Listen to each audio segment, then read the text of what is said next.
What's up everyone? In this tutorial, I'm going to be showing you how to create a stop motion shot like this in Adobe After Effects from beginning to end. I'm going to assume that you haven't used After Effects much before and try to make this beginner friendly. And I'm also going to cover information that I've already covered in other tutorials, so this tutorial is going to be redundant to some of the other stuff I've shared. I intend to make this a one-stop shop long form tutorial for creating a shot like this. So let's start with a blank composition, blank project in After Effects, and go to File, Import File to grab our pictures. You can also do Control or Command I. Now select all the pictures for your shot. I only have one shot in this folder here, but make sure you only select one shot for now, just to keep it simple. Go here where it says Sequence Options near the bottom, and make sure that box is checked. If you have PNG or JPEG images, it will say PNG sequence, JPEG sequence, etc. I have raw image files, so it says camera raw sequence. Have that checked and then press import. Now, because I'm using camera raw files, I'm going to get an editor here to edit the settings of the photo, where I can change the exposure, the white balance, the highlights, the shadows, etc. So if you are using camera raw files, go ahead and make your adjustments, and you only have to make the adjustments to the first picture, and it will make the adjustments to all of the other pictures. After you've made your adjustments, press OK. And if you don't see that dialog box because you're just using PNGs or JPEGs, that's okay, ignore that moment, and you should be here. Now you have one piece of footage here in your project pane, and if you were to double click on that and try to play it, you should see a sequence of all of your images in a row, one after the other. Now, if your image files are big, like mine are, then this probably won't play smoothly because it can't load the images that fast. Because of that, I think a smart thing to do is to right-click on the sequence here, go to Create Proxy, Movie, and then just change your settings so that it's saving in a place that you want it to save, and then press Render.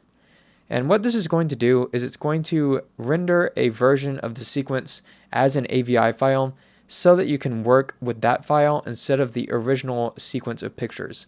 That just saves you time because it's easier for After Effects to process that AVI file than it is to process that sequence of pictures. So give it a moment to export that proxy there, and we'll come back when it's done. Okay, my render has finished, so now when I look here, I see a different file, and you see a little box next to the file. And what that box is it turns on and off the proxy. So if you want to view your images in their original quality, you can click it and view the original image sequence. But for now, leave that proxy on. You should see something here that says Proxy Enabled.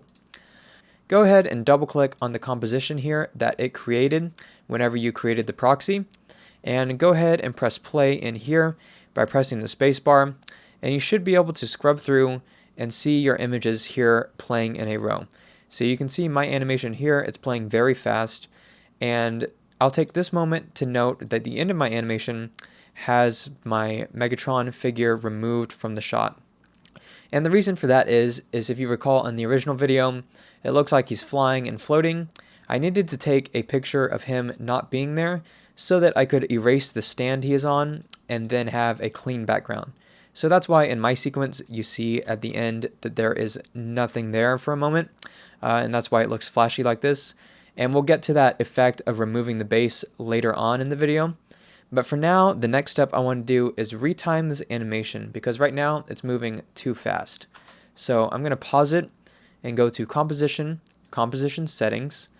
Let me drag that window over there. I'm going to rename this something like Base Animation Timing. Now I'll also take this note to say that my images are quite big. You should take the images as large as you possibly can.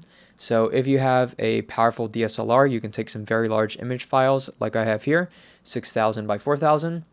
But if you have anything that can take over 1080p image sizes, I would recommend doing that.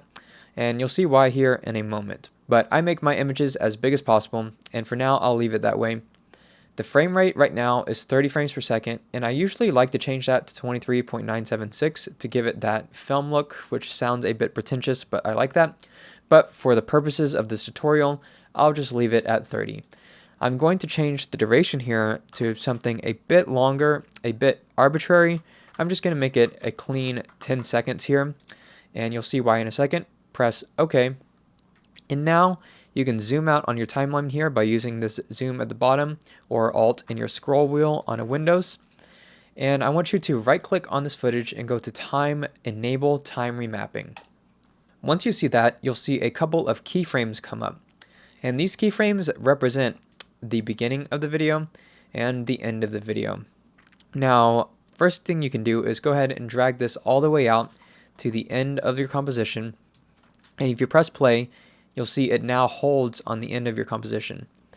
Now, these keyframes just represent a moment in the video. So what these keyframes are saying is this moment in the video happens at this time. And if you drag it out, now that moment in the video happens all the way out here. And if we play it, you can see that the effect of that is the animation is moving much more slowly.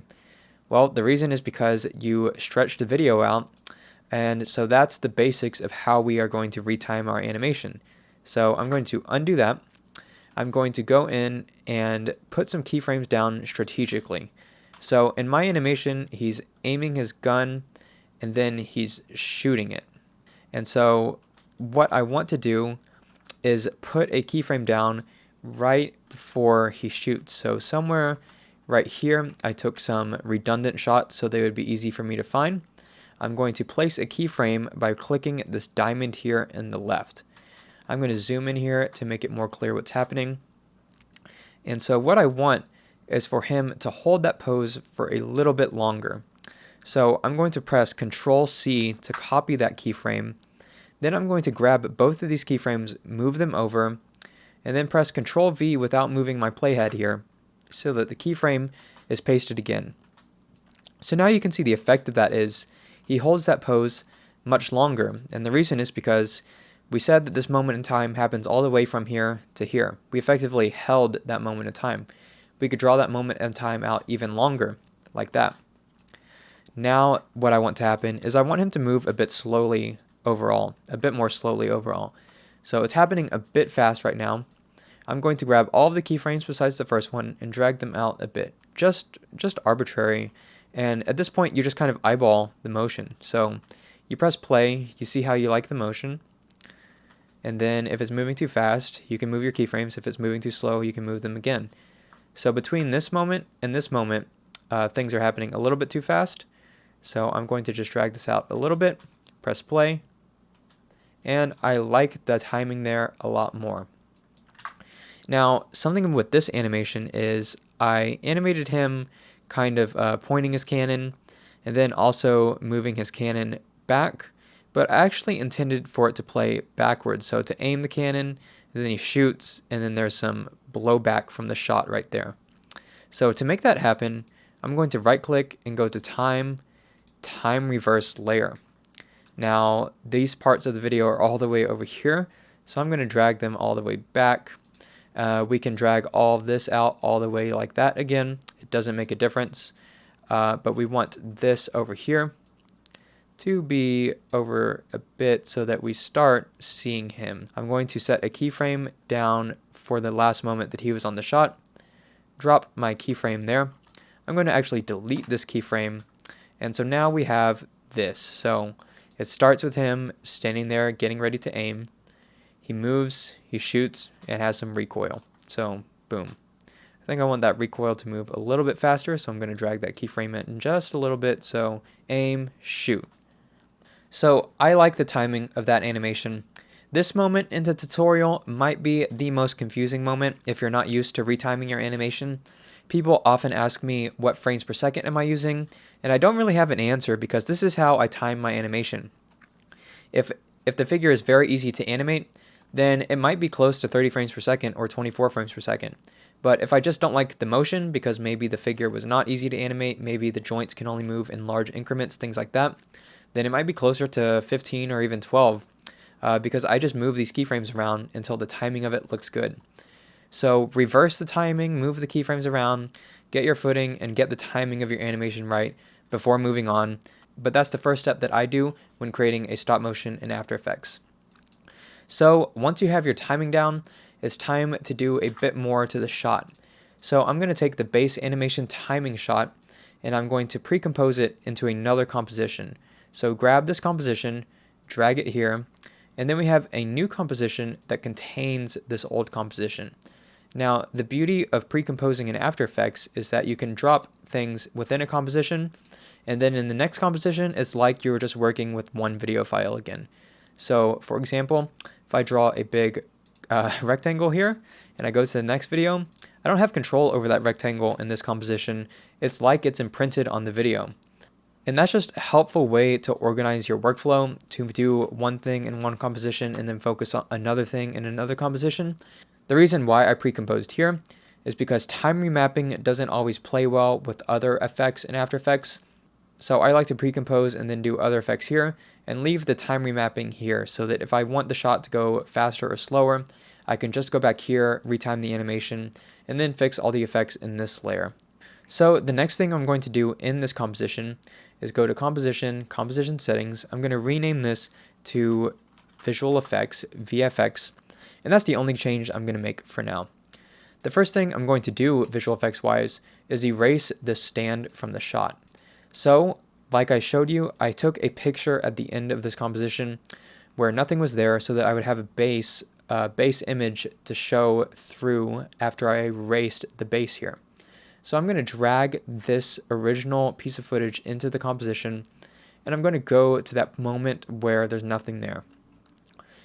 I'm going to then right click on the footage and then go to Time, go to Freeze Frame.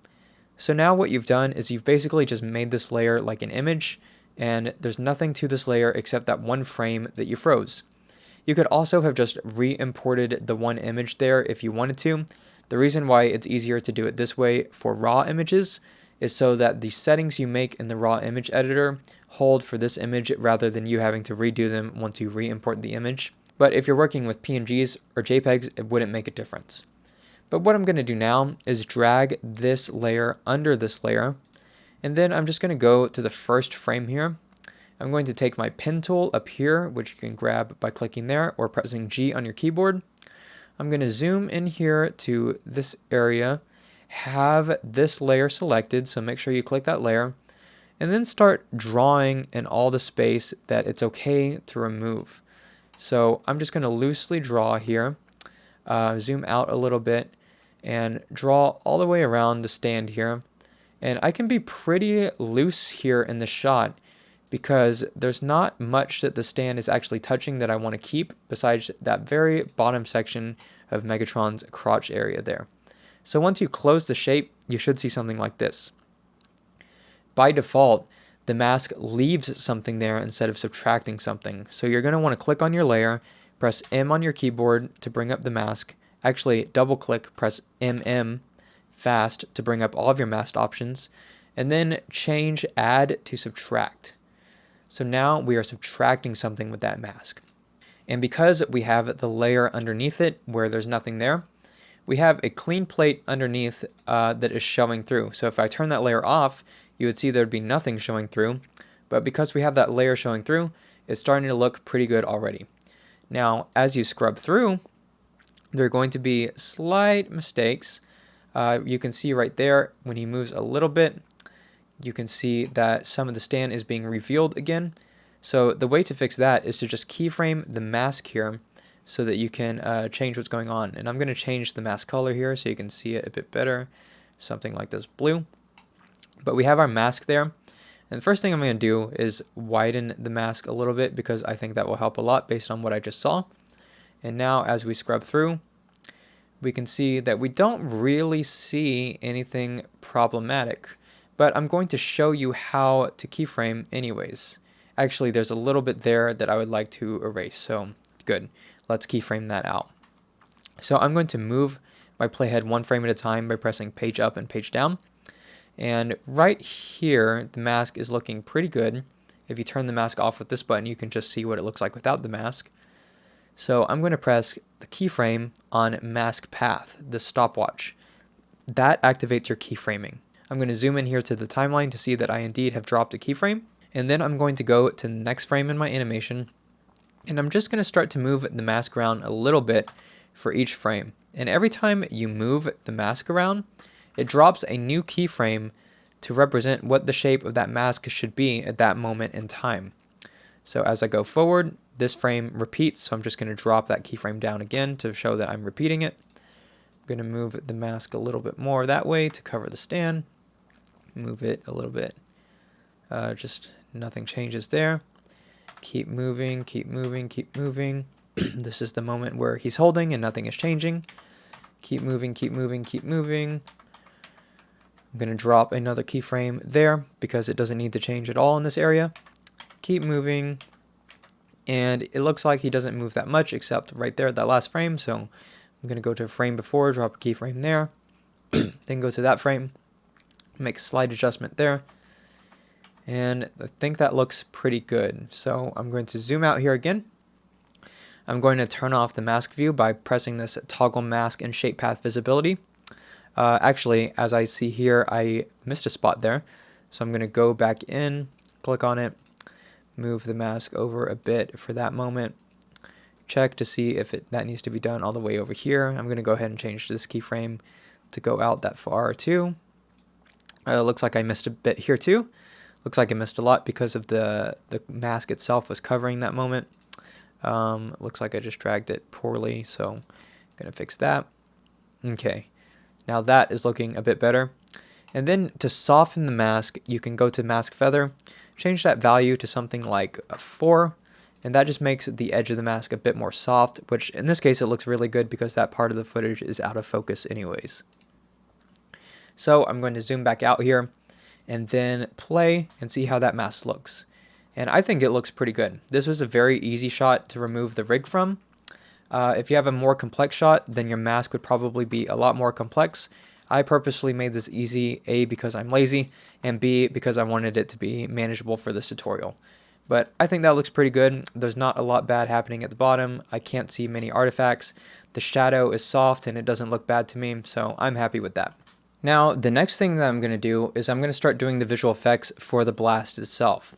And in this case, I'm going to use something pretty easy. I'm just going to use a piece of stock footage here, and I'm going to import that. And this piece of stock footage is actually something that I created and made available, most of them for free, some of them for my Patreon followers. The piece of footage I'm going to use is called Big Cannon.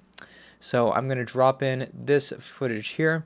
And what this is just a animation of a blast like that. So boom, I hand drew that in Adobe Animate. And like I said, most of those assets are available for free on my channel. And if you're looking for even more, you can become a $3 Patreon supporter and download the rest. Shameless plug. So go ahead and drop that footage into this composition and then move it until it's sitting at the correct time. So I'm going to press play, and it looks like the blast should happen right about here, right before he starts moving. So this piece should look something like this frame right here, maybe that frame. So I'm going to do that, move it over the cannon right there, and then press play and see what it looks like. Boom. That looks about right. I would like it to be even bigger, so I'm going to press S on my keyboard with that piece of footage highlighted, bring up the scale to even bigger than 100, something like 167 there. Press play. Boom. That looks pretty cool. So yeah, I'm going to go with that. And then I'm going to color this purple real quick by going to Effect, Stylize, Glow. I'm going to change the original colors to A and B colors. I'm going to change color A to a very light pink here. I'm going to change color B, to a very dark purplish color. I'm going to increase the glow radius here a bit, increase the glow intensity. Then I'm going to right click on the footage and change the blending mode to screen, so it looks more like that. I'm going to leave it at that for now. I'm going to have more effects in the final version, but I don't want to spend all of the time in this tutorial talking about specific visual effects that don't have to do with stop motion. I'm really just trying to show the stop motion workflow.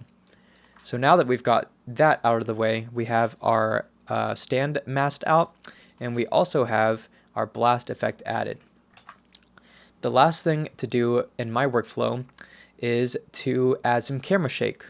So take your visual effects layer and pre-compose it again by clicking and dragging into this pre-compose button here, or composition button. Then go to your composition settings, call this final shot, and then change the width and height to what you want your final video to be. So if you want it to be 1080p, you'll do 1920 by 1080. If you want it to be 4K, you might do 3840 by 2160. It's really up to you what size you want your video to be, depends how big your pictures are, etc. Press OK. And now you can see the value of having large picture files. Because my picture file was so large, I have all this room to move my shot around, crop it and reframe it, maybe animate the camera zooming in and out, etc. without there being any black bars inside or me having to show the edges of the pictures or anything like that. I have a lot of room to play around with. So I'm going to scale it down a little bit like that. I'm going to press play. I want it to be scaled out a bit so that people can see the hard work I've done in removing the stand and seeing that he's flying here. Might move him up a little bit like that. Maybe move it a little bit to the left because I want him to be more centered. Reframing my shot here.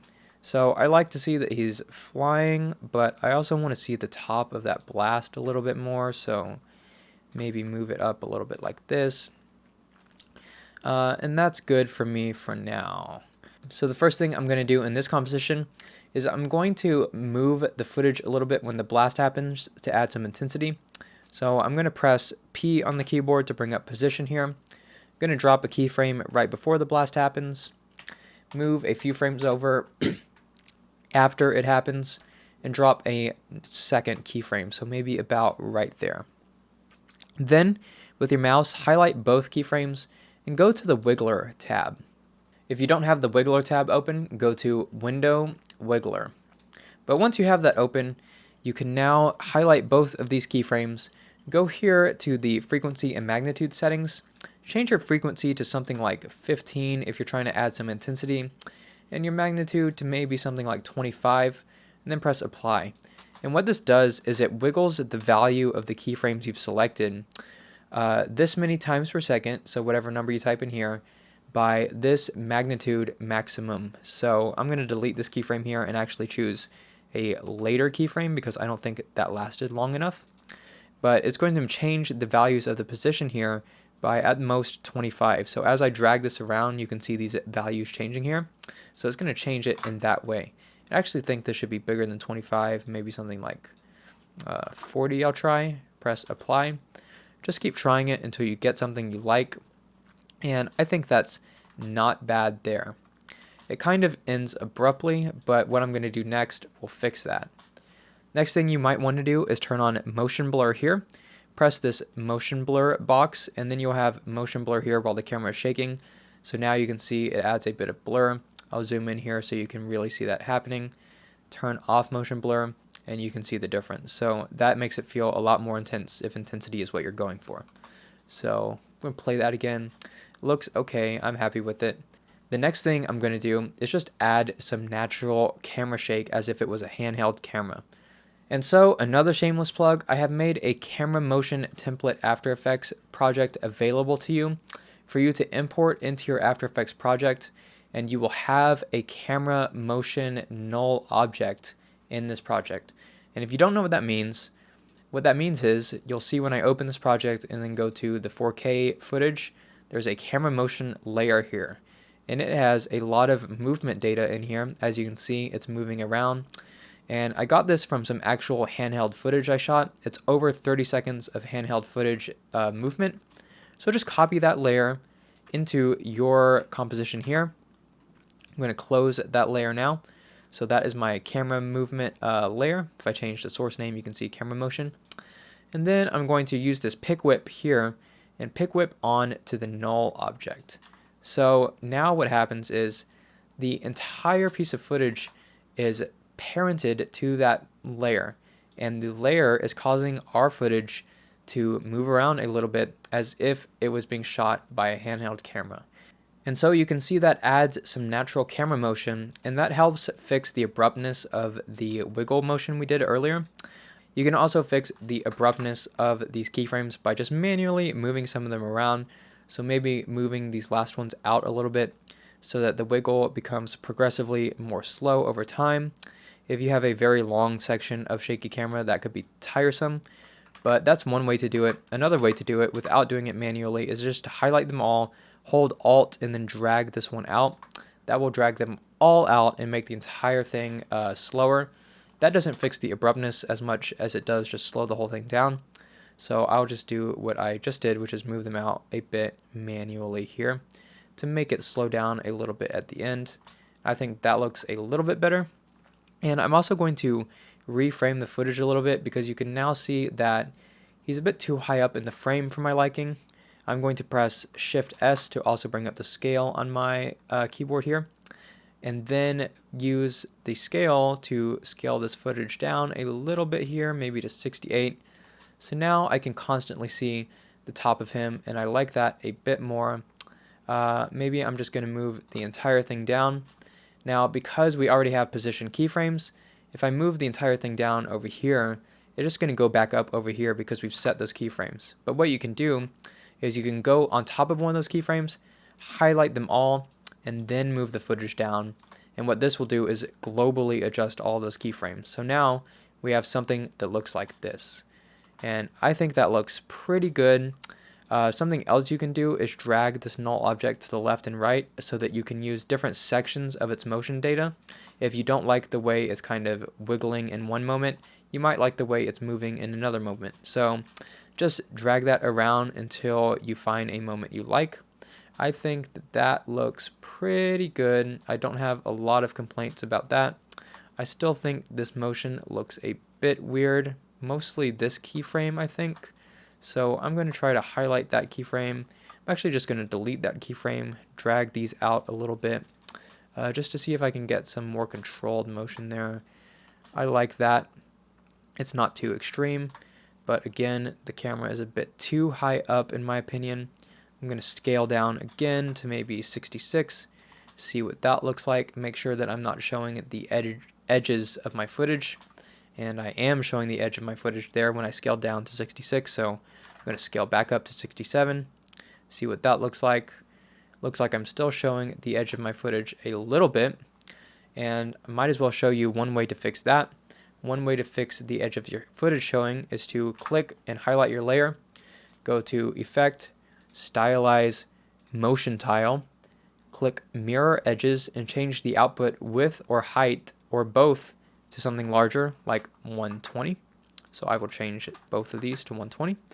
And now what happens is if you drag out, it mirrors your video a little bit around the edges so that if you show a corner of it a little bit while you're shaking the camera around or something like that, it doesn't matter. You're not going to see black space. You're just going to see the mirrored image a bit.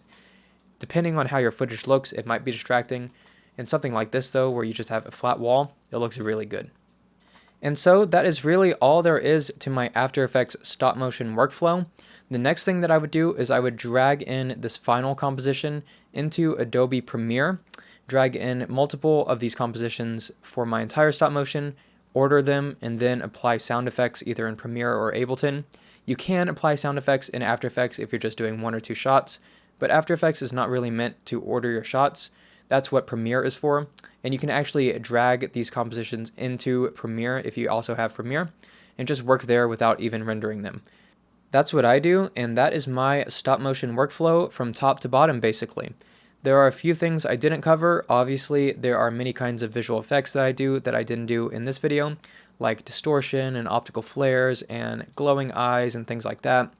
There are also some tricks like motion interpolation and adding motion blur to the actual animation, repeating animation, things like that I've covered in other videos.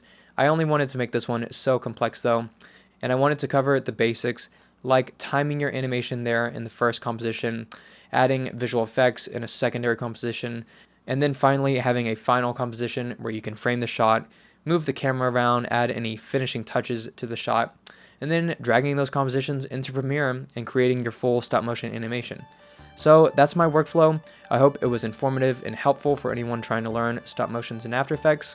I have plenty of other After Effects stop motion tutorials and other stop motion tips and tricks on my channel, so please consider checking those out, checking out my Transformers stop motion animations, and I would also appreciate any support on my Patreon, where I give out some of the assets that I used on this video, some more advanced versions of them, and I can take requests and help you with your animations, like removing the rig was a request from someone on my Patreon, which is why I included it in this video.